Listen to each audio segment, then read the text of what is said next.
Витр намазына келдик туугандар. Ал витру важибун. Жазыңыз хада индал имам деп. Витр намазынын ал васфы шар'i деп коет, шариаттагы өкүмү жөнүндө сөз кетип атат да азыр. Ал витру важибун. Имам Абу Ханифа рахимахуллахта витр намазы важиб болот. Важиб болот деген сөз туугандар. Жөнөкөй катардагы сүннөт намаз эмес. Мындайча айтканда улоонун үстүндө сүннөт намаздарды харижал миср деп буга чейин өттүк го, туурабы? Имам Абу Ханифа рахимахуллах, Имам Мухаммад рахимахумаллах эки алымыбызда шаардын ичинде зарылчылык болбосо түшүп окуган жакшыраак деди. Биз сүннөт нафил намаздарды айтып атабыз. А бирок улоонун үстүндө жерге түшүү мүмкүнчүлүгү болсо улоонун үстүндө витр намазын окуса өтпөй калат. Витр намазын окубай калтырып койгон болсо казасын өтөш керек болот. Бир канча өкүмдөр бар, ошол себептен витрди Имам Абу Ханифа рахимахуллах мазхаб башчыбыз важиб деп атайт. Эки шакирти сахибан Имам Абу Юсуф, Имам Мухаммад рахимахумаллах бул кишилер бекемделген сүннөт дейт. Жана башка 3 мазхабта да ошондой. Бул туурасында витр важиб болот, анан сабата бис суннати, сүннөт менен келип бекемделген. Курандан ачык ба 5 мал намазда келген эмес. Кээ бир алымдар ишара келген деп айтат, бирок ачык бекемделгени сүннөт. Пайгамбарыбыз саллаллаху алейхи вассаламдан хадистеринен. Мына азыр жаңы эле сабакка келүүдөн алдым. Му'джам Табарани аль-Кабир. Имам Табарани рахимахуллах хижраттын 360-жылы кайтыш болгон. Ошондо 3-кылымдын ортосу болуп атат да. Имам Табарани Му'джам аль-Кабир китебинде 18 томдук мыкты басма китеп бар. Ошондо бүт жана витр туурасында алып келген бөлүмүн карасак, ал жерде бир 10га жакын хадистерди алып келген. Имам Абу Ханифа рахимахуллах биздин мазхаб башчыбыз бекеринен важиб деген эмес да. Бир канча күчтүү далилдер келген. Ошол жерде Имам Табарани төмөнкү хадистерди алып келген. Ал витру хаккун. Ондой хадис келсе, ондан ашык. 6 жеринде, 6-7 жеринде ал витру хаккун деп келет. Бир риваятында болсо, ал витру важибун ала кулли муслимин деп ачык келет. Важиб дегенден фард маанисинде эмес, ханафилердин термини бар го шариаттагы. Фардтан бир тепкич ылдый түшкөн важиб деңгээлинде. Бир канча хадистер келген да күчтүү. Ва хува саласу ракаатун, 3 рекеттен турат. 2 рекет окулуп, анан салам берилип, анан 1 рекет окулат деген бизде ханафи мазхабта жок. Витр намазында дагы жалп эле. Не деген сөз экен? Аннаху ла салата ракаатан индана. Ханафи мазхабта 1 рекет намаз жок. Ханафи мазхаб өзүнөн өзү эле абадан курулуп алган, же болсо башка немес, эң күчтүү Курандан, сүннөттөн бизде ал усулу фикта адиллатул муттафаку алейха бейнал аимма, муштахид адамдардын алдында бир ооздон далил деп этибар алынган Куран, сүннөт, ижма, кыяс эң күчтүү далилдердин үстүндө.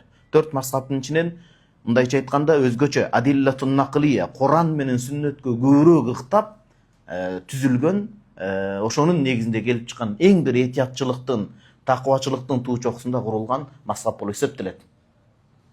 Мына ушул бизде 1 рекет намаз жок. Бул боюнча күчтүү далилдер бар. Нахан набию саллаллаху алейхи вассалам ан салатыл бутайра, кыска намаздан тыйылган. Бул пайгамбарыбыз саллаллаху алейхи вассаламдан да келген хадис. Санадан матнан бир канча такриж жолдор менен келген, сахабалардын кыймыл аракети менен да тастыкталган. Түшүнүктүүбү туугандар? Кайсы бирөө ханафи мазхаб боюнча китеп жазып, ханафи мазхабта 1 рекет витр важиб бар десе, факат ифтара кизбан ва фириятан, жалган сөздү айткан болот.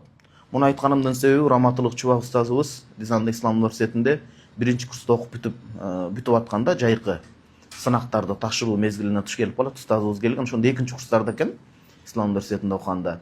Ошол кезде Кыргызстанда атын айтыштын кишинин зарылчылык деле жок. Ошол киши ханафи мазхаб боюнча китепче чыгарып, анан ошондо витр намазында 1 рекет болот деген сыяктуу сөздөрдү жазып чыккан. Андай ханафи мазхабта бир дагы сөз жок, бир дагы фатва жок, алсыз боло турган дагы сөз, этибарга алынган эмес, алынбай турган дагы сөз жок.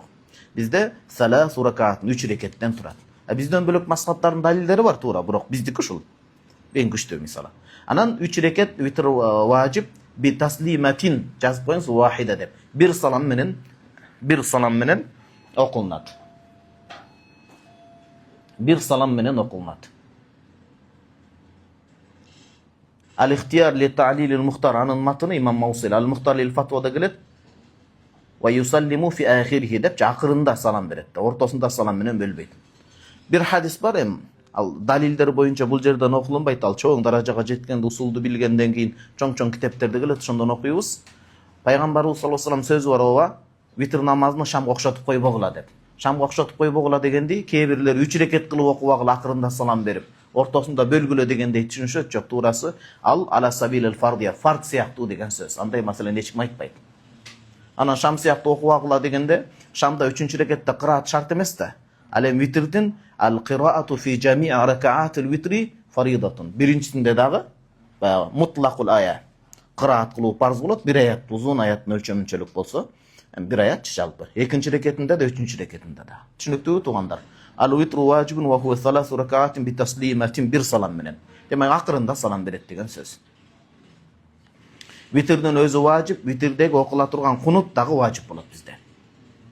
Рүкүгө барып келгенде, рүкүгө бул жерде келет азыр мынакей. Ошол кунут маселесинин өзү дагы важип болот. Кимде ким кунутту таштап койгон болсо, жаңылыш түрүндө, жаңылуу саждасын кылат. Рүкүдөн алдын кунут кылат да. Ва яқнуту фис-салисати, анан бир нерсени акырында айтып коеюн, экинчи сүйлөмгө көчүүдөн алдын. Имам Абу Ханифа рахимахуллахтын эки окуучусу, Имам Абу Юсуф, Имам Мухаммад рахимахумуллах, бул кишилер витрди сүннөт дегени менен, бул кишилерде дагы витр калып кеткен болсо каза кылынат. Демек витр каза кылынат ижма Ханафи мазхабта.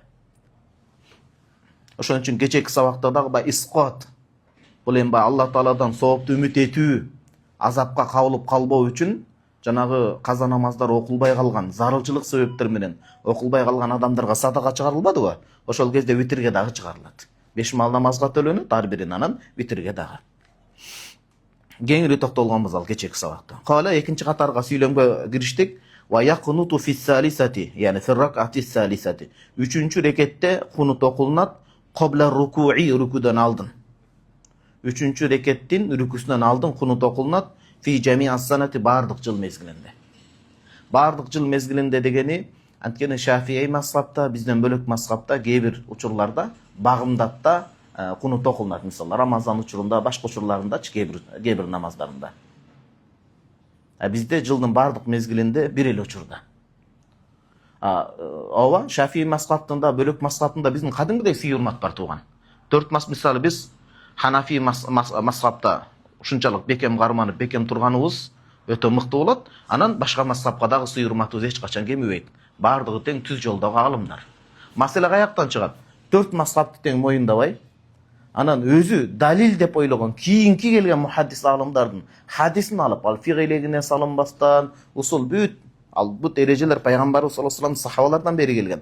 Ага салбастан туруп, бирди бирөөнөн жогору көрүп, анан бирөөнү ушунчалык адашуу деп адашыга чыгаруу, ушул пикирдин өзү туура эмес. Бул пикирдин өзү туура эмес. 4 мазхабтын ортосундагы талаш тартыш фикх маселесинде, адал арамда кайсынысы жакшыраак, кайсынысы туурараак дегенде гана. Эч кимиси айдан ачык бирөөнү жалганга, бирөөнү катага, бирөөнү күнөөкөргө чыгарбайт. Түшүнүктүүбү туугандар? Жалпы жонунан алып караганда бул. Жылдын бардык мезгилинде, демек рүкүдөн алдын, рүкүгө кетүүдөн алдын. Берки бизден бөлөк мазхабтарда рүкүгө барып келгенден кийин кунутты окуйт, анан дароо саждага кетет. Вакат тaqaddamat сифатул кунути, ошо кунуттун сыпаты, ал сөздөрү кандай, анын шариаттагы өкүмү кандай, ал мурдагы бетте өткөн дейт, 93-бетте өткөнбүз. Бул китеп Мурах Саадат Ханафи мазхабта эң алгачкы эмес, бир экинчи, үчүнчү окулуна турган китептерден болот, мыкты жазылган китеп. 93-бетинде эсиңиздерде болсо бүт намазга тиешелүү жаттала турган нерселердин бардыгын бул жерде ташаххудтан баштап бүт бардыгын айтып өткөн. Эсиңиздердеби? Мынакей караңыз, ташаххуд, ат-тахият, андан кийин салават, салаваттан кийинки дуа, мисалы ошого окшогон, андан кийин кунут дуасы мынакей. Мунун баарын өкүмүн айтып кеткен да, сана дуасын кошуп. Өтө мыкты жазылган эмгек. Машалла. Ва яқраул муътамму, имам куйган адам. Ал дагы кунутту окуйт. Кунутту окуйт табаан лил имам, имамга ээрчип. Анткени кунут өзү важип болот. Бул намаздагы кыраат сыяктуу эмес да. Анткени бизде Ханафи мазхабта намазга уюучу муктади муътам адам мейли купуя окулган намаз, пешим асыр сыяктуу, жарый окулган намаз, жамаат менен болгон учурда шам, багымдат шам, куфтан сыяктуу уюса деле бизде ла кираат алал муъмин мутлакан. alal mufta bihi. Fatva berilgen sözde. İmam Muhammed rahimahullah'tın bayağı ikinci söz emas. Fatva berilgen sözde imam kuyugan adam hiç kaçan kıraat kılbaydı. Sanana aytat boldu. Atugul ağzını dağı basmalarını dağı aytbaydı. Al kıraat üçün degenmiz. To'g'rimi? A biro qunut masalasi qiraat siyaqti emas. Qunutni imam da o'qiydi ichidan to'raroq, ichidan. Abu Hafsin el-Kabir deb Buxorodan chiqqan o'ta cho'ng alim bor. İmam Muhammed rahimahullohdan shogirdlaridan bo'lib hisoblanadi. Shogirdlari. Bizda-chi O'rta Osiyoda maqtana turgan alimimiz. O'sha kishining mechitdan boshlab bu dalillar qunut ichidan o'qilingan. Imam da ichidan o'qiydi, imam qo'yuvchi da ichidan o'qiydi. Eğer okuway qala turgan bolsa, imam qo'yuvchi okuway qalsa ne bo'ladi? Al uchurda al-imamul dominun degende imamning qunutda o'qiganligi berkini javob ketadi. Biroq o'qigan yaxshi bo'ladi, vojib bo'ladi. Jeki o'qigan uchurda bu o'ta ochiq-ochiq o'qiway qalsa жаңы sajdaсын qilish kerak. Unutib ketsa. Va yutilu bi jama'atin fi Ramazon faqat. 4 pushta qalingizlar bu ereje dobit. Vitr namazını negizi jamoat bilan o'qilinmaydi. Makruh bo'ladi, bid'a bo'ladi.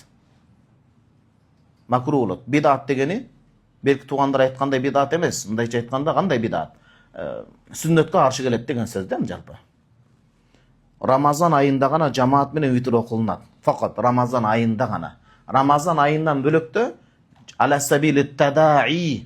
Kelgile o jamaat adamlar kelgile deb ala sabilit tada'i. Jamaat bilan vitr namazını o'qiymiz desa bu makruh bo'ladi. Jeke o'qilish kerak bo'ladi. Wa salatuhu ma'al jama'ati qarаңыз. Ramazan ayında ketib o'tadi. Fi Ramazan yani. Ramazan ayında jamaat bilan o'qigan salatu al-vitr. Vitr namazını Ramazan ayında jamaat bilan o'qigan afdalu yani ustahabbu, yaxshiroq bo'ladi. Min adaihi munfaridan axiral leyl. Tündün aqırqı bölügünde özü жалгыз o'qigandan ko'ra Ramazan ayında jamaat bilan o'qilgan savobturoq bo'ladi. Ildiqi ikinci sınaskan qarayız tahqiqti. Wa faddala fariqun min al-hanafiyyati salatahu munfaridan akhir al-layl. Ramazandan bölük uçurga o'xshash ele tündün aqırq bölügünde o'qigan yaxshiroq deydi. Balqila huwa al-mazhab, mazhabning zahir rivoya. Balkim kutubu zahir rivoya. To'g'andar 1 minut qarab qo'yingizlar. Bu bo'yicha Rasulul Muftide usul fiqhdan keyin o'qiysizlar. Mazhab, zahirul mazhab, al-mazhab, usulul mazhab degan so'zlar kelsa, Hanafi mazhabdagi bayağı maselelerin jinağı kategoriya kitaplar deyin birinci orunda turgan kitaplar. Birinci orunda fatva verile turgan kitaplar degen söz. Al kitapta İmam Muhammed rahimahullah жазып, Ustaz Abi Yusuf, ustazı çoğun ustazı. İmam Abu Hanife rahimahullah'tan bardığı ittifak bolgan özgöçe göğünçe maseleler. İttifaklanma bolgan maselelerde mutavatir jol menen, işeniştүү jol menen, tümöndөгөн көптөгөн jol menen жазып жеткирген kitaplardı Kutubu Zahir Riwaya dep aytabыз. Bul boyunca İbn Abidin Şeyh Rasul Mufti degen ilim var. Fatva berүү деген илим ошондо сонун кылып бир жыйнагына тизмегине салып берген. Wa kutbu zahiri riwayati atat sittan 6 kitap болуп келген дейт. Бирок туурараак 5 kitap. Ziyadat yani mabsuttun asıldağı içinde bir bölümü. Wa kutbu zahiri riwayati atat sitta wa bil usuli aydın summiyat. Zahir riwaya, ne zahir riwaya? İmamlarımızdan işençtүү kelgen maseleler, oğzu menen aytılgan maseleler degen söz. Fatva talaş bolganda birinci oşoga beriladi. Wa bil usuli aydan summiyat usulul mazhab. Mazhabdın negizi paydalı dep atarat al kitaplar. Sannafaha Muhammedun Şeybani, İmam Muhammed, al-İmamur Rabbani rahimahullah bu kitaplarda жазып жеткирген. Ustazlarından alıp gelip. Harrara fiha al-mazhab an-Nu'mani, harrara redaksiyalab. Büyük ordoruna çıkıp maselelerde жазып çıkan.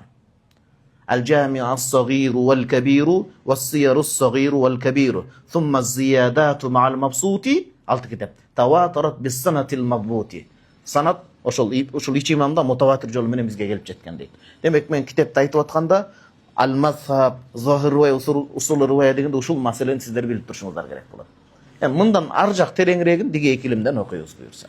Azırınça uşul ölçömde bilip turuşuңuz gerek bolot. Bala başında bulamık bilsin. Andan keyin barıp lagmanды bilet degen söz da. Tuğrası matında gelgendegidey. Antkeni degi kıyla menen gelip atat aslında. Tuğrası emneken Ramazan ayında jamaat menen vitr okugan жақшыраак болот. Tuğrası oşol. Ramazandan bölök uçurunda tündün akırkı bölügünde vitr menen bitirgeni жақшыраак, tündü. Ne üçün жақшыраак? Tahajjudun okusa dele vitr menen bitirgen жақшыраак li qawlihi sallallahu aleyhi ve sellem. İmam Bayhaqi Şuab-ül İman'da, Sunan Nasa'i Tirmizi'de gelet, Peygamber sallallahu aleyhi ve sellem aytkan, "Innallaha vitrun yuhibbul vitr." Kolunlardan gelse Allah Taala жалгыз zat, oşo vitr sandagını жақсы көрөт баягычы, так сандагы. Бул 3 так болуп атат да бир деген сыяктуу. Ошол акыркы намазыңарды витр менен бүтүрүүгө мүмкүнчүлүгүңөр жетсе, витр менен бүтүргүлө дейт. Бул ким үчүн? Лиман ясиqu bil intibah. Карасаңыз, хадис келди бул жерде. Бирок фикта бир канча хадисти жуурулуштуруп келип туруп анан өкүмдү сонун чыгарып берип атат да. Бул лиман ясиqu bil intibah. Түндө сөзсүз туруп, каза кылбай окуйм деген адамдар үчүн. Кудай сактасын, багымдакка турбай аткан адам болуп атса, витр биякта турсун. Кудай анын бетин ары кылсын. Уктап калыш коркунчу болгон адам, терең уктай турган болсо, ал аутара аввалаху, уктанды окугандан эле сүннөт окуп, түнпүндебей эле, эртерээк эле, жөнөкөй эле кыргызча айтканда, витрин окуп эле жатсын. Мындайча айтканда, витрдин өзү важип, алал муфтабихи. Аны түндүн акыркы бөлүгүндө окуш мустахаб. Мустахабты аткарам деп бул жерде важип кетип калбасын да, математика туура болуш керек, туурабы? Бирөөлөр жандай бар го, сүннөт аткарам деп, о таксыр сүннөт аткарыш керек экен деп үйлөнүп алып, зулумдукка батып, күнөө болуп, күнөөкөрлөр окугандар канча, ооба? Шариатта орду бар. Аслы никах сүннө болот. Диги алып баруу эгерде шартына жараша болот. Математиканы туура иштетпесе кыйын болуп калат да бул жерде. Могу маселени жакшы түшүнүңүздөрбү туугандар. Андан кийинки маселе валау адрака ал-имама. Адракан фаилы сүйлөмдүн ээси бул жерде. Ал-му'там жогорку. Имам куйган адам. Имамга уюучу адам имамга фи салисати витрдин 3-чү рекетинде жетишип калыптыр. Бул маселе кайсыл учурдагы маселе? Рамазан. Рамазан учурда, анткени Рамазан учурунда гана витр жамаат менен окулат деди. 3-чү рекетине жетишип калса, ла яқнуту фима яқдихи, бул масбук да, масбук. 3-чү рекетине жетишкен адамды масбук дейбиз. Масбук деген баяман шейхим. Мансубиqa би ракатин ау ракатайн, жалпычы. Bir-iki reketke, yani namazın başına жетишпей калган адам, акырына жетишип. 3-чү рекетине жетишсе болду, имам кунут кылып атат, өзү каза кылып турганда не кылат? Кунут окубайт. Имамдын кунуту бага жетишти деп эсептелет деген сөз. Кунуту имамихи кафин лаху. Чөтүбү туугандар. Бул жерден кыскача айтыла турган маселе ушул. Анан кийин баягы чоң китепти окуганда бул маселеге дагы кенен токтолобуз. Кийинки темага өтпөстөн туруп, бизге суроо келген эфирден. Витр намазын үйдөн азыркы учурда окулганда жарый окуйбу, купей окуйбу деп. Баарыбыз үйдөн окуганда мындай купей окуп жүрөбүз да, бирок бул маселени китепке карап такаш керек. Кээде үрп адаттагыдай эле өкүм берсеңиз ал туура эмес болуп калат. Китептен тактап коюш керек болот да баары бирчи. Китепсиз биз сүйлөй албайбыз. Анан китепте этибар алынган китеп болуш керек. Ошо китептерден азыр 3 китептен окуйбуз, Кудай буйрса жооп. Суроо кандай болуп келди эле? Витр намазы жарыя окулунабы? Биринчи, быйылкы китеп кыргызмасынан алдым. Ал-Фатава ал-Гиясия. Осман халифачындагы чоң Ханафи алымдын фатва китеби. Дагы бир эске түшүрүп айтам. Биз алымдардын китебине такап айтып атканыбыз, алымдарыбыз пайгамбарыбыз саллаллаху алейхи вассалам баскан из менен чыкпай баскандыгы үчүн. Алымдар пайгамбарыбыз саллаллаху алейхи вассаламдын мураскорлору. Ошон үчүн биз алардын сөзүнө ээрчийбиз. Пайгамбарыбыз саллаллаху алейхи вассалам сүннөтүнө, Аллахтын өкмүнө алып баргандыгы себептен. Фасалу ахла зикрин кунтум ла та'ламун. Билбесеңер билгендерден сурагыла дейт. Фатава ал-Гиясия. Ибн Абидин шейх Ротул Мухтарны ушу китептен да пайдаланган. Фатава ал-Гиясиянын туугандар. Биринчи томунун шашпаңыз, 69-чы бетинде эмне дейт? Бияка эметип койдук сызып. Ал-мунфариду юхафиту фил витр. Бул Рамазан учурунда да, Рамазандан бөлөк учурда да. Рамазанда бирөө жамаатка витрге жетишпей калса, өзү жалгыз окуй турган болсо ичтен окусын деп атат. Юхафиту, ичтен окусын. А Рамазандан бөлөк учурда жамаат кылынбайт, анда деле ичтен окусын деп атат. Фатава ал-Гиясия. Экинчи, бул китепте зарыл китеп И'анатул хакир ли задил факир деп. Аллама ал-Мухаққиқ ибн al-Humam рахимахуллах задул факир деп намаз туурасында атайын өтө китеп жазган. Окумуштуудай китеп, Саид Багдашитаз тахкик кылган, устаздын өмүрүнө береке берсин. Ага имам Тумурташи, кыргыз болгондо темирташ деген сөз да. Мындайча айтканда имам Тумурташи рахимахуллах шах жазган. Ушул китептин көңүл буруңуз. 338-чи бетинде эмне деп келет? Ва фи шархи шейхина дейт. Шейх Тумурташи рахимахуллахтын шейхи, эстеп калыңыздар, Бахр-Райык несі Аллама Зейн ибн Нуджейм болот. Бахр-Райык бар го? Ошонун несі бу кишинин устазы болот имам Тумурташи. Ошон үчүн бу киши имам Тумурташи китептеринде, Танвир ал-Абсорда же биягында же башка китептеринде шейхина деп айтса, кимди түшүнөт экенбиз? Аллама Зейн ибн Нуджейм рахимахуллах. Ve fi şerhi şeyhine deyip. Bahar ayakta gelgen. Taqidul cehri fil vitri deyip. Bima iza kana fi Ramazan. Vitir namazını cari okuyut Ramazanda deyip. Antiken Ramazanda cemaat var da. Cemaatta cari okulat da. Degeni deyip. Ve mafhumuhu bundan düşünüyoruz. Annahu fi gayru Ramazana Ramazandan bölükte la yeçharu fihi cari okuyut deyip düşünüyoruz da. Ve la yeçhadu nafsahu fil cehri cari yağılanda özünün kıynavasını calğız okanda. Hatta kol alımдар aytkan law jahra ziyadatan alal hajati özü gaturgançalık dengелден de cari okuy turgan bolsa kuriha makruh bolat deyip. Bu jerde cariya menen emenin hükmü var, al kıraat bölümünde okuyuyoruz. Bu ikinci kitap oldu. Biz paydalana turgan. Üçüncü Majma'ul Anhur Şerh Multaqal Abu Hur degen Damat Efendi. Şeyh Zada degen çoğun alim var. Uşu kitabında, uşu kişinin kitabında gelip otat. Ve qala sahibul minah deyip. Minah degen kim? İmam Tumurtaşi. Minahul Ghaffar degen kitap yazgan. Kitapın adını jattap koyuş gerek. Şeyh İmam Tumurtaşi rahimahullah'tun Minahul Ghaffar günöөнү keçirүүчү жараткан Алланын белеги деген сонун китеп жазган. Ошол жерде имам Тумурташи айтып атат. Тек биз имам Тумурташиден Ианатул Хакир китебинен бир сөзүн алдык. Азыр экинчи китебинен бир сөзүн алып атабыз. Не дейт? Wa qala sahibul minah wa yajharu fi tarawiha wa witrin ba'daha. Ramazanda tarawihte jari okuş gerek. Andan kийинки witrde jari okulat imam. Wa qayyatna al-witra bi kawnihi ba'da at-tarawih. Witr namazı tarawihten kийин деп айтып атабыз. Witr tarawihden kийин jamaat menen okulunsa jari okulat dedik. Emnege? Li'annahu innama yajharu fil witri idha kana fi Ramazan. Ramazan ayındağı witrde jari okuyt. La fi gayrihi bölök uçurdagıda Ramazandan bölök uçurunda azır uçurda içten okuyt. Kama afadahu İbnun Nuceymi fi bahrihi deyt jana. Şeyhuna da aytpady öyle. Bahra ayakta gelgen deyt. Muna uşul üç kitaptagi nakıl bizge jetişti inşallah. Bizge jetişti.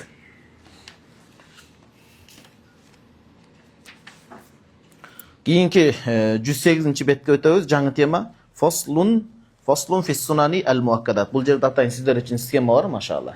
Men ozek okup berem, keyin sabak bitkenden telefonga tartып alıp uydan жазыңыздар. Makul bu? Жазмайынча болбойт. İmam Şafii rahimahullah'ın sözü var. İnnel ilme saydun vel kitabatu qayduh. İlim bul аңга чыгуу. Бергенчиликке чыгуу. Пайданы алуу да мисалы. Анан жазуу ошол нерсени капканга барымтага чырып капканга алуу дейт. Ошончо кыйналып аңга чыкканыңыз менен аны кармап келбесеңиз не пайда бар, туурабы? Faslun fi sunani al muakkadati. Muakkadati bekemdelgen sünnetler деп атат. Bekemdelgen sünnetler.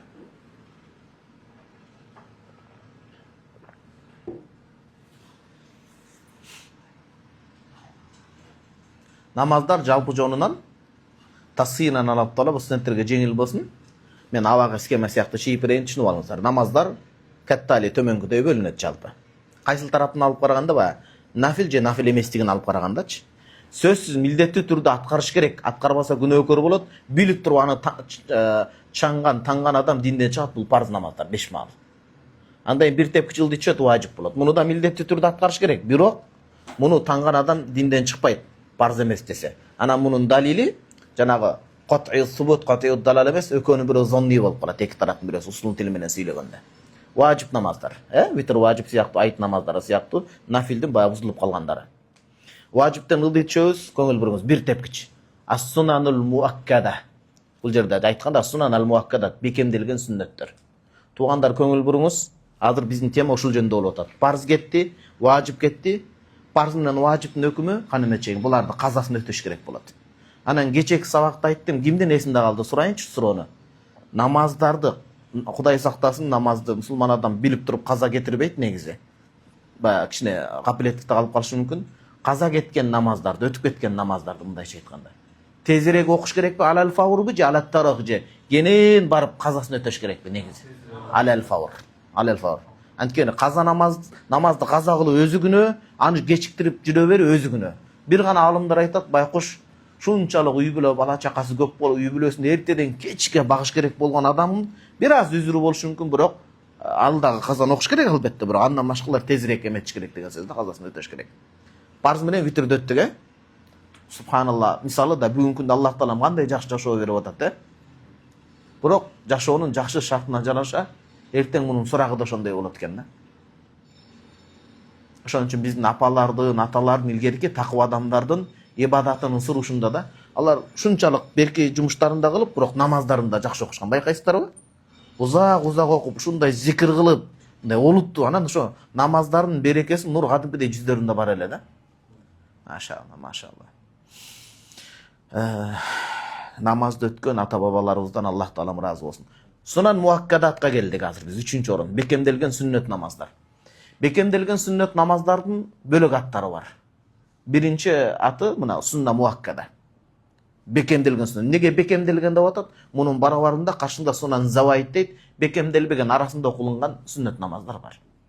Мына жалпы жонунан адамдарга таргип кылып окугула делген деген сөз да.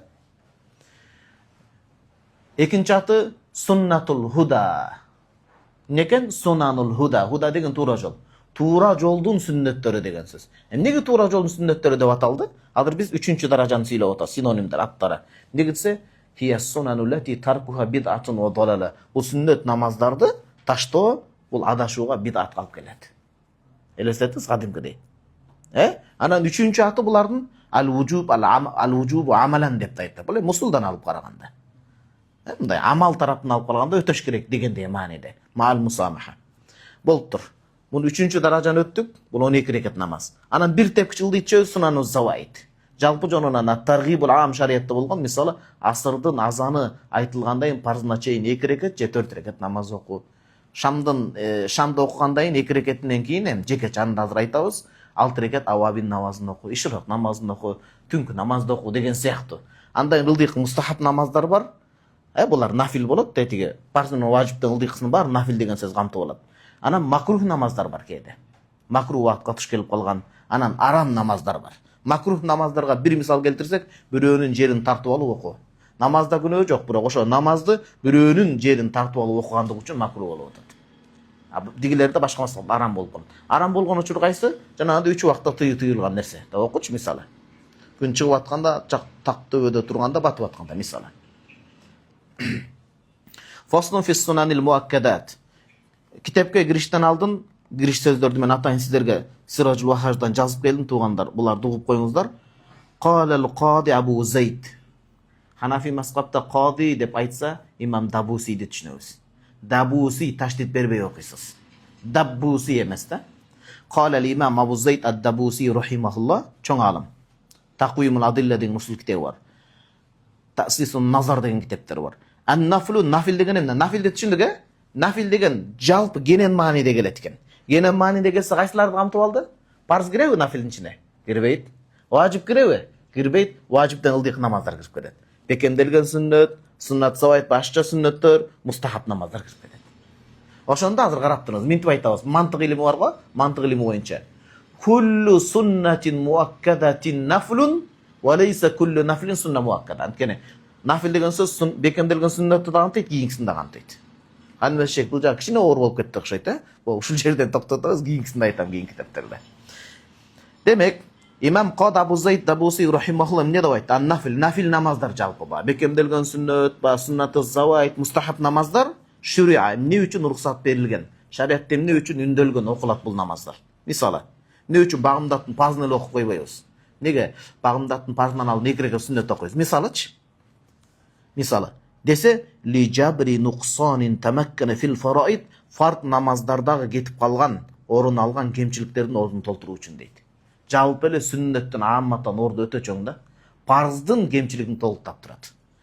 Шейхул Ислам имам Маргинани рахимахуллахын китебинде келет: "Ва икмалул фарды фи махаллихи суннатун" деп. Колду жууп парз Куранда келгенде, бирок могу салаларды жуу сүннөт болот. Эгер ушул калып кетсе, парзга да зыяны тийиши мүмкүн да, кедергиси тийип калышы мүмкүн. Сүннөт деп бек каралбайт да, сүннөт да депчи. Кээ бир араб өлкөлөрүндө сүннөттөр кымда маани берилбей калат го. Бизде Орто Азия, сырттан туура эмес окуп алып эле, келип алып бидат деп берекени кетирбеш керек да. Бизде Кыргызстанда парзды Аллага шүгүр, важипти дагы жалпы жонунан алып бар, намазкандарды айтып атса. Анан суннат мустахабты да бекем кармашат, ба жамаат менен отуруп дуа кылыпчы мисалы. Сүннөт эмес, элестетиңиз. Демек эмне үчүн экен? Имам Дабуси рахимахуллах айтып атат: "Шури али жабри нуқсанин тамаккана фил фараид", парздагы кетип калган кемчиликтерди дейт. Отургандардын арасынан ким төшүн кагып туруп айта алат? Мен парз намазда кемчилик кетирбей окуй алам деп. Андай окусаңыз, олия дарасына жеткен болосуз, бирок олиянын деле кемчилиги болушу мүмкүн да намазында, туурабы? Анткени канчалык Аллага жакындаган сайын ошончолук жоопкерчилик чоң жүктөлөт да. Хасанатул аброр акыйда китептери жегилет. Хасанатул аброр сайyiatul muqarrabin. Аллага жакындарга мындай имандын деңгээлине жараша төмөнкү адамдарга сооп болгон нерсе балким жогорку адамдарга хилафул авла болуп калышы мүмкүн депчи. Мисалы биздерге жөнөкөй адамдарга 7-8 саат уктаса болушу мүмкүн, а кээ бир адамга 7-8 саат уктаган болбойт да. Ал үммөт үчүн канча китеп жазып калыш керек, канча маселени карап калыш керек дегендей да. Неге? Улайбыз дагы. Демек, сүннөт намаздардын, нафил намаздардын орду фарттагы кемчиликтерди толуктоо болот экен. Кандай эле? Лианнал абда караңыз. Кади Ханафи мазхаб чоң сот Абу Зайд рахимахуллах сөз бүтелек. Анткени пенде баласы дейт. Ва ин алат рутбатуху, даражасы канчалык бийик болуп, иманы күчтүү болуп, иманынын нуру. Канчалык такы болуп, көңүлдү коюп ихлас хушу менен намаз окубасын, канчалык даражасы Алланын астында бийик болбосун, ла яхлу ан тaqsirin, анын намазы кемчиликтерден соо болбойт деп атат. Сөз кемчилик болот. Пикирден кетип калышы мүмкүн, ойдон кетип калышы мүмкүн, өзү билбеген абалда даараттан кетип калышы мүмкүн. Ким билет, туурабы туугандар? Ким билет? Балким даарат алып аткан адамга суу сап аткан бирөөнүн көзү түшүп калышы мүмкүн. Мисалы, илгери базардан жебегиле деген майыс жол болгон да. Кедей кембагалдын назары түшүп калбасын ошол тамак. Аны менен арам болот деген сөз жок. Болгону бул маселе такыбачылык жөнүндө сөз кетип атат. Бул биринчи маселе. Экинчи маселе туугандар. Нафилдер экиге бөлүнөт. Бул схеманы да кийин жазып алыңыздар. Нафилдер кандай экиге бөлүнүп атат? Бекемделген сүннөт намаздар, могул азыр биз окуй турган бекем. Парыздан алдын окула тургандары бар. Санаңызчы, парыздан алдын. Багымдаттыкы. Пешимдики жана чулөкөнүкү экен. Чулөкөн. Асырдык калбы баа бекемделген сүннөт эмес. Анан парыздан кийин окула тургандары бар. Пешимдин 2 рекети, жуманын 4 рекети мисалы, жуман жана шам менен куфтандын 2 рекеттери. Бул бекемделген сүннөт намаздарды айтып атабыз. Мунун хикмат сырлары эмнеде, даанышмандык сырлары?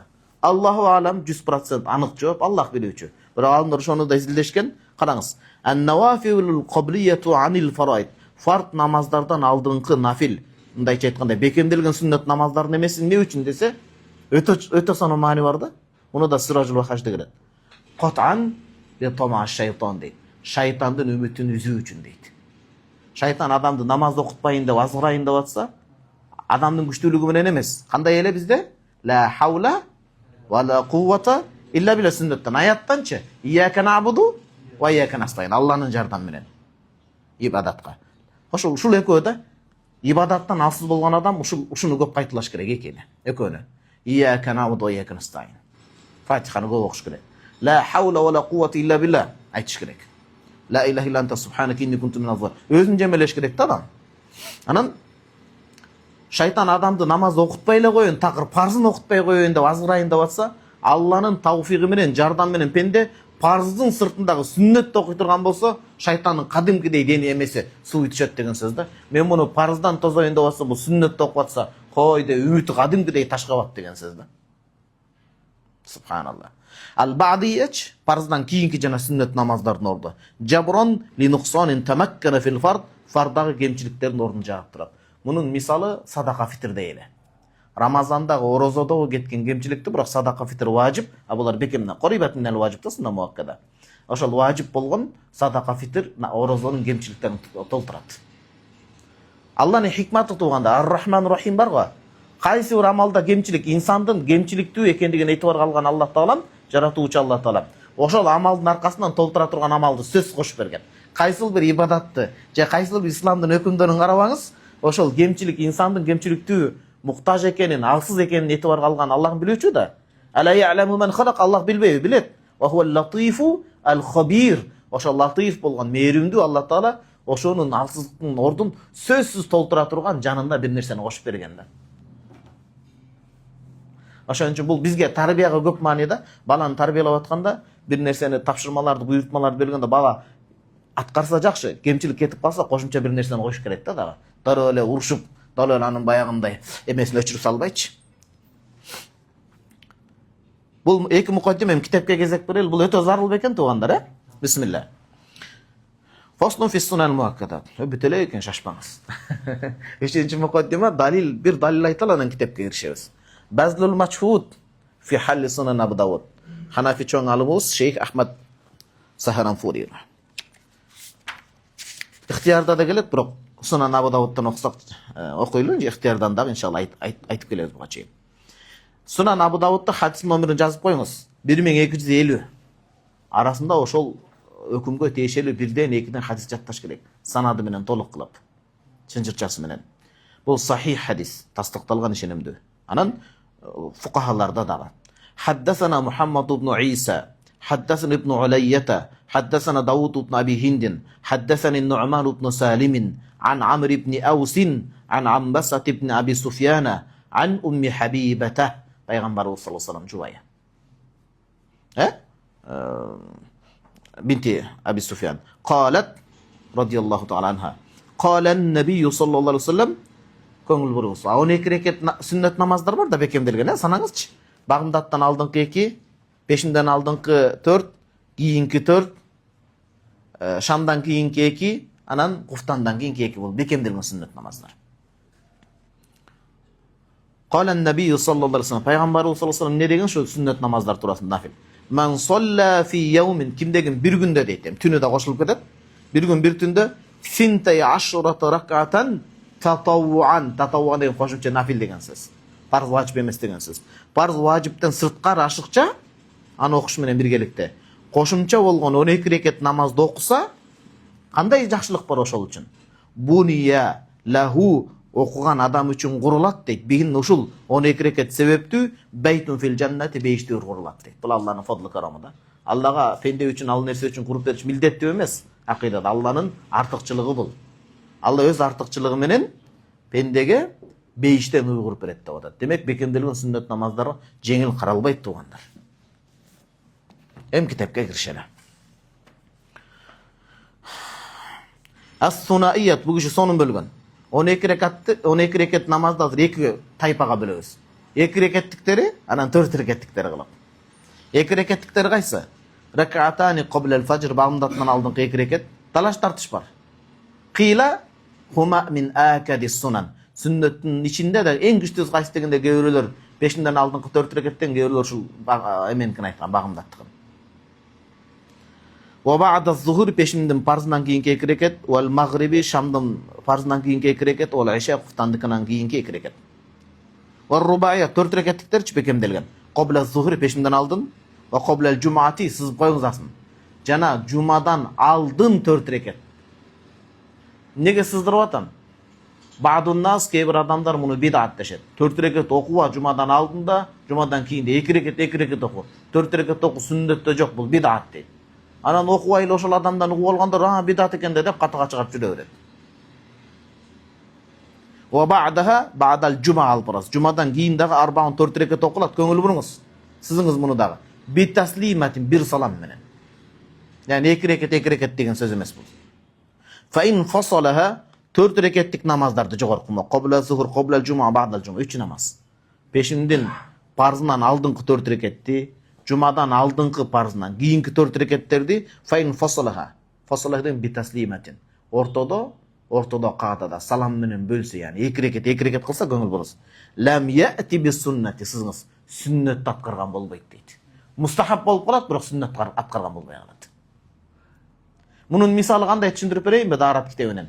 Кимде-ким даараттын башында бисмиллахны айтса, колду жууп атканда, кана атиен би сүннет, сүннөттү Ханафи мазхабта өтөгөн болот. Башында бисмиллахны унутуп калса, ортосунда жакырында эстеп калса, сүннөткө жетпейт, бирок мустахабты аткарган болот. Бул да ошондой болот.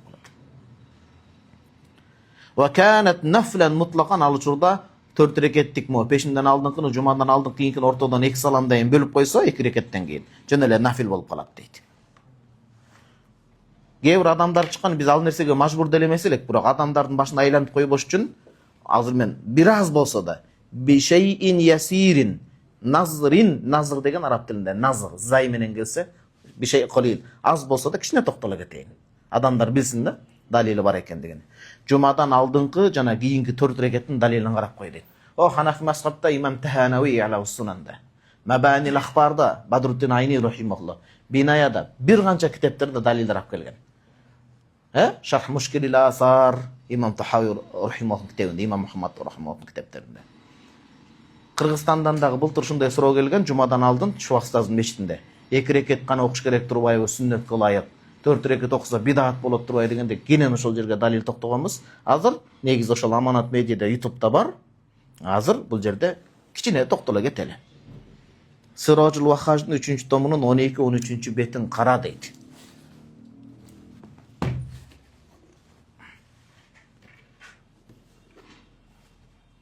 Канчанчы беттерин дедик? 12-13.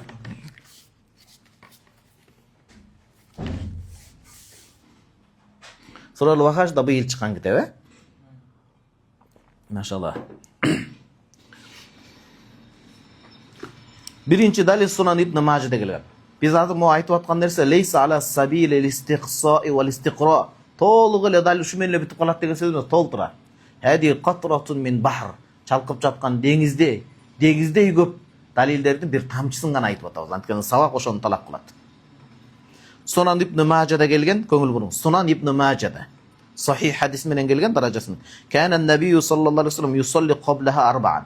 Жумадан алдын 4 рекет намаз окуйт эле. Мындайча айтканда Хасан даражасы, бирок далилге жарайт деген сөз. Экинчи далил имам Табарани рахимахуллах 360-хижратта айтып болгон, Муъжамул Аусатта келген, пайгамбар саллаллаху алейхи вассалам айтып атат. Мен шахида минкумул жумата, кимдегин силердин бирөөңөр жумага келе турган болсо, окуй турган болсо парз болуп. Фал юсалли арбаан qaблаха ва ба'даха арбаан. Нассари хачып келип атат. Жуманын парзынан алдын жана жуманын парзынан кийин 4 рекеттен окулат деп атат. Бул туганым канчанчы далил болуп атат? Азыркы кыска убакытта экинчи далил болду. Сунан ибн Мажа, Сунан Муъжамут Табарани, бул да Хасан даражасында келген. Үчүнчү далил ва Бавва ибн Аби Шейбата фил Мусаннафи ала салати qabla al-jum'ati дейт. Мусаннаф ибн Аби Шейбада жумадан алдын 4 рекет окулат, жумадан кийин 4 рекет окулат деп тема коюп, ошол тема, ошол тандаган ыктыяры да ошо хадис тап келген. 1 мүнөт бери карап коюңуздар туугандар. Эфирдегилер го карап атат башынан эле.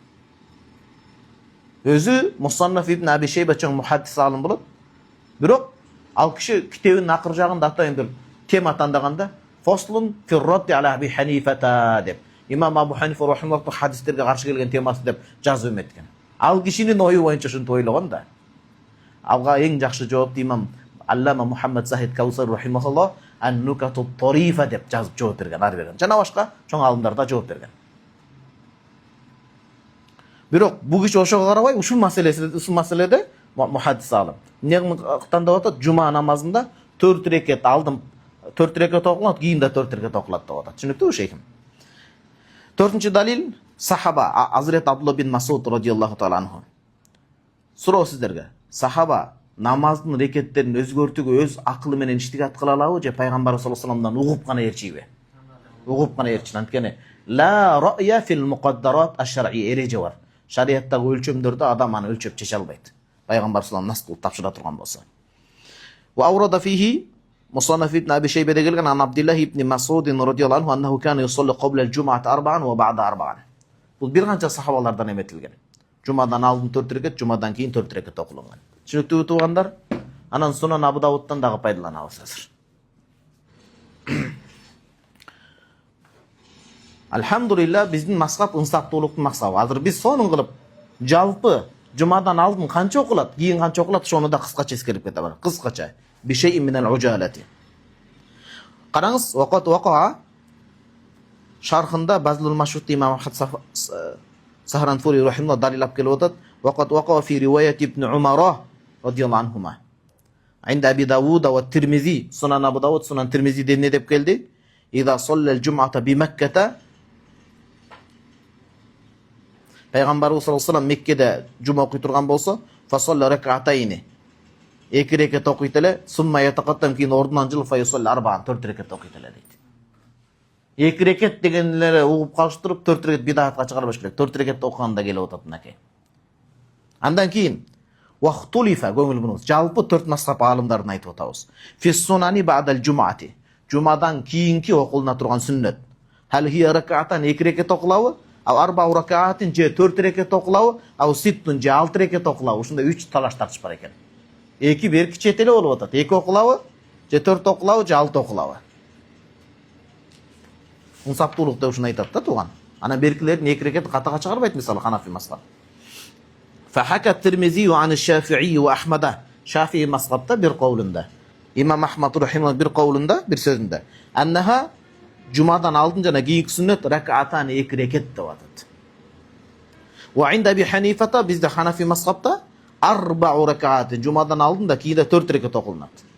Wa an Abi Yusuf rahimahullah İmam Abi Yusuf rahimahullah anna qala yusalli ba'daha 6. Aldın 4 reket okuyt, biroq cumadan keyin 6 okuyt deyт экен. Вачку кавл Аби Юсуф, имам Аби Юсуф сөзүнүн далили кайсы? Бул киши пайгамбар саллаллаху сөзү менен кыймыл аракетин бириктирип атат. Сөзүндө пайгамбар саллаллаху айтты го жана. Риваяту Табаранида эмне деп келди? Мен шахида минкумул жумата фалюсалли кабла арбаан ва ба'даха арбаан. Жумага келе турган болсо, жумадан алып 4 рекет окусун, жумадан кийин 4 рекет окусун деди. Бул пайгамбар саллаллаху сөзү. А пайгамбар саллаллаху кыймыл аракет өзү 2 рекет окуп, анан барып 4 рекет окуйт эле деп атат. Ошону кошуп 6 деп атат да жумадан кийин. İmam Abi Yusuf rahimahullah. Şaşpay turunuz. Alem İmam Abu Hanife rahimahullah'ın daliliçe.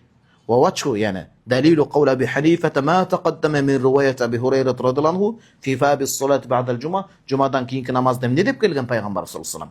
Men kana musalliyan ba'dal cumati kimdegim cumadan keyin namaz okuy turgan bolsa falyusalli 4 reket okusun dedi. Ve fi rivaya başka rivayatta ida sallaytumul cumata cuma namazını okuy turgan bolsaňar fasallu ba'daha 4 reket okugula dedi. Alemi janagı İmam Abi Yusuf rahimahullah aytып atkan 2 reketke жооп берип атат İmam Abu Hanife.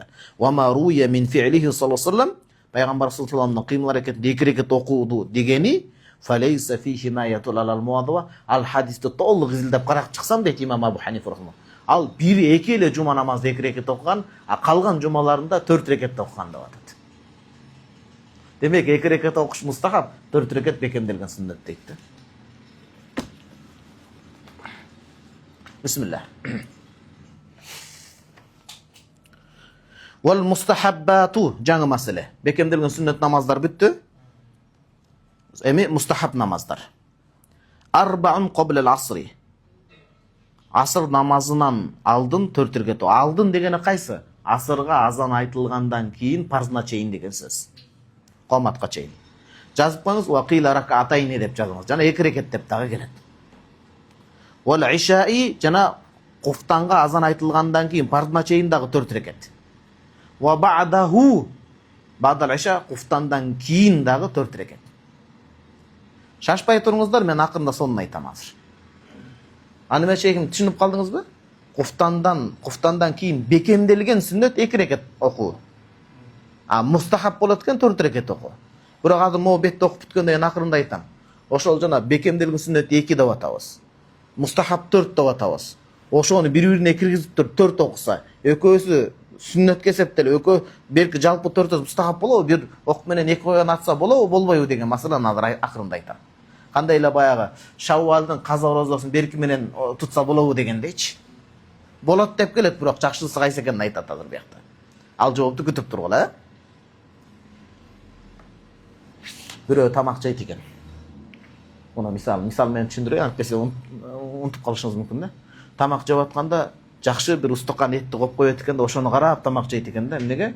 Тамак жеп бүткөндөн кийин дагы сүйүнчү бар, эт жеймин депчи. Азыр экөөнү бир жеп койсом, көңүлүм бурулуп калышы башка болуп калса, ошону карап жейт экен да. Азыр ошол суроону азыр жообу кандай болот экен деп күтүп тургула, качан муну окуп турайын.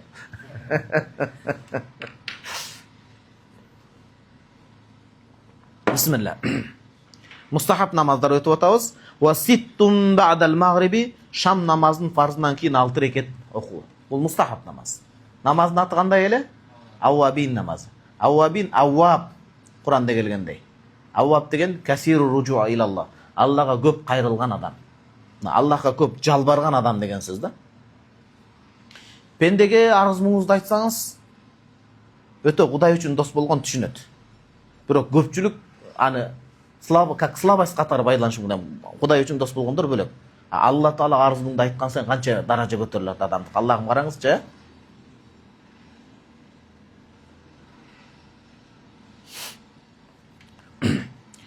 Wa sunna rak'atani qabla al-julusi tahiyatal masjid. Sunna degende bayagınday sünnet yani mustahap namazlarda. Mustahapga kede sünnet dep aytılınat. Sünnet namazdan biri meçit akısını okuu deyt. Meçitke girgende oturuudan aldın. Birok bul şart, bir şart menen fi wagty goýru makruhga bolbosun. Hanafi mazhabda 3 maalda namaz okuş bolboyt, aram bolat. Çıgıp atkanda gün, tak çak düşte turganda, batıp atkanda. Plus buga 2 wagt koşulat 5 kol menen. Bagımdattan keyin gün arkan boyu götürülgünge çeyin nafil okuş makruh bolat. Asır namazından şam namazına çeyin namaz oku makruh bolat. Qaysı namazды? Nafilde oku makruh bolat. Kazan okusa bolat bırak. Wa rak'atani ba'dal wudu'i qabla jafafihi, darat algandayın darat suusu qurgap ketkenге çeyin 2 rekat namaz oku deydi. Qabla jafafihi degende qanday түшүнөбүz? Жайдын күнү darat alsanız siz darat alıp bitken jele qurgap kalat al. Kantip жетишесиz? Бул дегени башка амалга алектенбей туруп деген сөз. Түшүнүктүүбү? Кышкысынго деги кургашы бир аз көпкө созулат экен. Жайкысынгандай болуп калат. Салымдар айтат: "Алла яншагила би амалин саммата." Darat alıp күнү башка амалга киришпестен туруп 2 рекет суу акысын окуп койсун дейт. Билал радияллаху таала анын көп окуйт эле. Пайгамбар саллаллаху ошону икрор кылганда жакшы деп. Wa arba'un fasa'idan fi duha. 4 reketten başlap jogorу oku deyt bir salam menen. Duha namazda. Ila sintay aşrat rakatan bir salam menen emes, mындайча айтканда 4 reketten 12 reketke çeyin oku.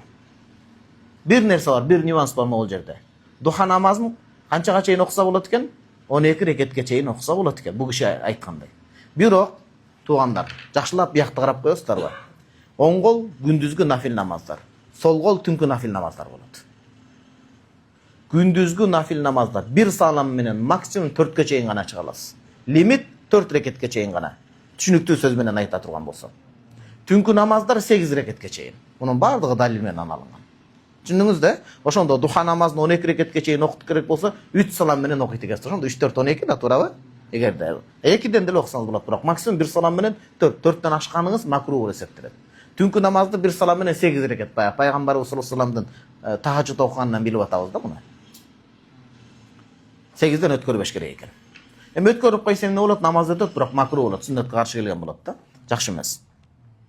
Ошон үчүн могул жерди жакшы түшүнүп коюңуздар. Wa salatul leyl түнкү намаз. Түнкү намаз дегенде жалпы аты бул тахажжудда кирип кетет, кыямул лейлде кирип кетет. Анан түнкү намаз боюнча жооп берип кетели. Аалымдарыбыз мынакей Ханафи мазхабынын китептеринде чоң мутаввал чоң китептерде, турас китептерде эмне деген? Тахажжуд намазын окуу үчүн уктап туруу шартпы, шарт эмеспи? Талаш тартыш. Талаш тартыш деген сөз милдеттүү түрүндө эмес, бул биринчиден милдет намаз эмес. Жакшыраагы кайсы деген? Уктап турган жакшыбы тахажжуд болуш үчүн? Сону укташ шарт эмеспи? Эми бул жерде жеңилчилик бар. Бирөө куфтанды окугандан деле 2 рекетте уктаса мейли. Болгону түндүн 3-бөлүгүндө жакшыраак. Уктасын дегени Пайгамбарыбыз саллаллаху алейхи вассаламга ээрчеп. Күндүз кыйналып калбасын деген сөз, багымдат кутап калбасын. Түнкү намаз вал истихарат, истихара намазы кеңешүү. Пайгамбарыбыз саллаллаху алейхи вассалам айтат, керек болсо дүйнө кичинекей деп саналган иш үчүн да истихара окугула дейт. Анан бирок бир нерсе бар, истихараны окуп атканда адам ниетти бош кылып окуш керек.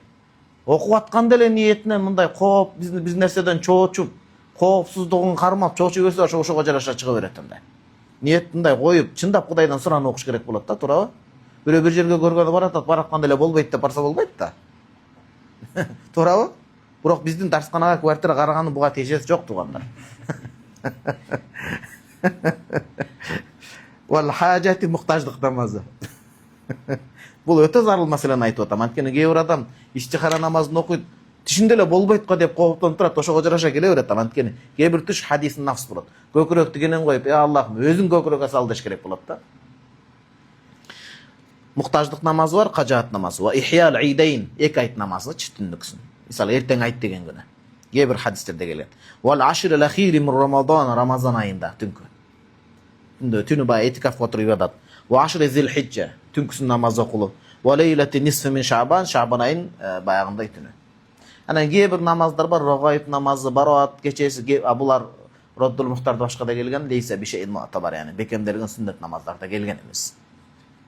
Анын үчүн адамдарды аласа билет тадайы кылып, келгиле жамаат менен окуйбуз деген жакшы эмес, ар ким нафил намаз окусын, казасы болсо казасын окусын.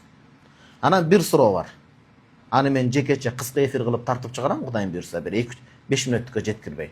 Каза намазы мойнунда милдет болгон адам нафил окуса эмне болот? буюрса эртеңкиге Кудайым өмүрүбүздү бүгүнгө чейин тартып чыгарабыз. Кыска болсо адамдар кандай укканга жеңилирээк болсун. Ал жекече жооп беребиз. Так, муну окуп бүттүк туугандар. Таравих намазына кирүүдөн алдын Сиражул Вахаш, сиз эмени комментарийди ачып кое бериңиз. Комментарийди ачып коебуз, азыр түз эфирде зарыл сурооңуздарды жазыңыздар. Азыр ушул бет менен бүтүрүп, суроо жоопко кезек беребиз. Эртең салат таравихти окуйбуз иншалла. Комментарий ачып кое бериңиз. Суроолоруңуздарды жазыңыздар туугандар. Сиражул Вахаждын 3-томунун 14-бетин кара дептирмин. Бир зарыл маселе бар окшойт буякта. Биз комментарийди ачтык, суроолоруңуздарды жазсаңыздар болот туугандар. Ага чейин 3-томунун 14-бетин кара дептирмин.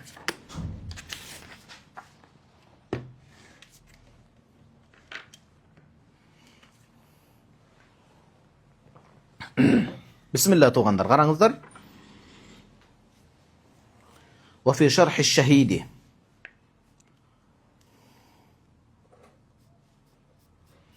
такташ керек, бул кайсы китеп? Шахид көп аалымдар бар да Ханафи мазхабта. Ал-Хаким аш-Шахид болушу мүмкүн, бирок кишинин кайсы шарт китеби? Кишинин Кафи деген китеби бар. Кутубу Зохир баяны эметке муну тактайбыз иншалла, суроо белгисин коюп коелу. Айтор Ханафи мазхаб эмне деп келген? Көңүл буруңуздар туугандар, өтө зарыл маселе. Ал-Qiyamу ila sunnati muttasilun bil fardi masnunun дейт. Muttasilan болуш керек эле могул жер. Muttasilan. Парз намаздан кийин аркасында сүннет намаз болсо, парзды окугандан кийин дароо сүннөткө улантып туруу бул сүннет болот дейт. Пайгамбарыбыз саллаллаху алейхи ошондой кылган. Мисалы кайсыл? Багымдаттыкы парз менен бүтөт, сүннет алдында. Пешиндики да. Пешиндин парзынан кийин 2 рекет сүннет барбы? Шамдын парзынан кийин 2 рекет сүннет барбы? Куфтандан кийин 2 рекет сүннет барбы? Ушул 3 намазда парздан кийин сүннет бар болсо, дароо туруу сүннөткө. Бул сүннет болуп эсептелет экен. Далил ва кана саллаллаху алейхи вассалам ямкусу кадра ма якул. Парз намазды бүткөндө сүннет бар болсо, кыска убакыт турат эле дейт парзда. Кандай? Аллахумма антас-салам, айшнебиз айтып берет. Ва минкас-салам, табаракта я зал жалал ва икрам деген айтып, анан сүннөткө туруп, андан кийин тасбиhlерин тартат эле дейт. Былтыр бул боюнча дагы Чубак устазыбыздын мечитинде академик кеңири токтолгонбуз. Бул хадис Сахих Муслимде келген. Жаңы маселе. Валау такаллама бa'dal фаридати, парз намаздан сүйлөп ийсе. Дүйнө сөзүн. Qabla an yuaddiya sunnata. Сүннет намазды окуудан алдын дүйнө сөзүн сүйлөсө, kana sawabу anqasa min sawabi muaddiha qabla at-takallum. Сүйлөбөй туруп сүннетти окуган адамдан караганда бир аз соо кемип калат дейт. Бир аз кемейт. Анткени пайгамбарыбыз саллаллаху алейхи вассалам сүннетти окуган. Анан сүйлөп отуруп, кече классик эмне болду, дигим эмне болду, саясат эмне болду, биягым эмне болуп кетти, биягым эмне болуп кетти деп отуруп сүннет калып кетпесин деген сөз да сөздөн сөз чыгып отуруп. Мисалы. Түшүнүктүү эле да? Ва юкраху лил имам, имамга макру болот дейт. Аятанаффала фи маканиhi alladhi salla fihi al-fard. Фард окуган жеринде сүннөтүн окуган макру болот экен. Эгер кененчилик жер болсо, имам эң жакшысы мустахаб сүннөт болот экен, сүннөтүн башка жерде окуган. Эмнеге? Вала юкраху лил мa'mum залик. Имам куйган адамга шарт эмес. Анткени пайгамбарыбыз саллаллаху алейхи вассалам хадиси бар, сонан Ибн Мажада келген. Ая'жизу ахадукум, силердин бирөөңөр эмне колунан келбейби дейт. Ида солла намазын окуп бүтсө, айя тaqaddama ва ятаахар, бул эми жакшырагы да, мер иршад. Сүннет нафил, мустахаб баягы. Бир алдын же бир кийин жылып койгону жакшыраак. Эмнеге десе, валианна имам ида солла фи маканихи, имам парз окуган жерде эле сүннет окуса, заннат дахил аннаху фи салатил фард. Пард намаз деп ойлоп калышы мүмкүн дагы, фаяктади бихи, диге уюп калыш коркунучу бар дейт. Кичине мындай жылып койгон жакшыраак экен. Вaqat ruya aydan anna zalik yustahabbu lil ma'mum дейт. Имам куйган адамда эле мүмкүнчүлүк болсо, парз окуган жерде сүннөттү жылып окуганы жакшыраак дейт. Жакшыраак, бирок милдет эмес, окуса окусун мейли. Жер тартыш болсо. Эмнеге? Hatta la tatashawwash as-sufuf, саптарды сырттан кирген адам өз саптарында эле жакын болуп окуп атса, булар жамаат турбайбы деп адашып калбасын. Вала якун ала тартик, биринчи жамааттын эмесинде болуп калбасын фард сыяктанан. Ошол жер кыяматта көбүрөөк күбөгө өтүүсү үчүн дейт. Мунун бардыгы кадафил кархи, мухтасарул кархиде ушинтип келген дейт. Hada ma yata'allaqu bin nawafil, nafilге тиешелүү бул маселебиз болду туугандар.